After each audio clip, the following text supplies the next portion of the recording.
দুই ব্যক্তিকে আল্লাহ তাআলা জাহান্নাম থেকে উঠাবে, জাহান্নাম থেকে তুলে আনবে, তুলে আইনা মাঝখানে জান্নাত এবং জাহান্নামের মাঝখানে খালি জায়গায় রাখবে।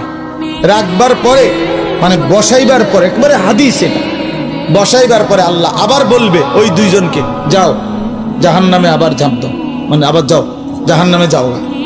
তো একজন এক দৌড়ে জাহান্নামের দিকে যাই, এই জাহান্নামে ঝাঁপ দিবে, আর আরেকজন আস্তে আস্তে হাইটা হাইটা 2 কদম হাঁটে আর পিছন দিকে আবার তাকায়, আবার 2 কদম হাঁটে পিছন দিকে তাকায়, এইভাবে একটু একটু করে হাইটা হাইটা জাহান্নামে গিয়ে পড়বে।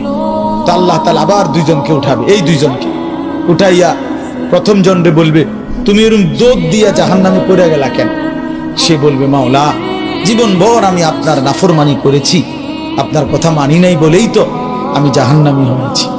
আজ যখন আপনি আমারে জাহান্নাম থেকে তুলে ওই মাঝামাঝি জায়গাতে রাখছেন, রাইকা আবার যখন কইছেন জাহান্নামে যাইতে, পড়তে, লাফ দিতে, তো এটাও তো আপনার একটা হুকুম।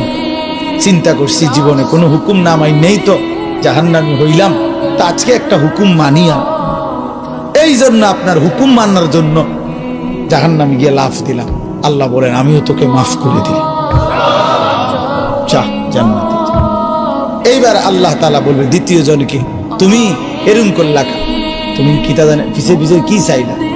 তো সে বলবে, মাওলা আমি তো জাহান্নামী, আমার আযাব তো হচ্ছিলই, তো আপনি যখন আমারে জাহান্নাম থেকে তুলে এই খালি জায়গায় আইনা বসাইলেন, আমি ভাবছি আপনার মায়া লাগছে, আমারে দয়া করবেন, আমি মনে করছি আমারে মাফ করে দিছেন বা মাফ করে দিবেন, এই জন্য উঠাইয়া আনছি।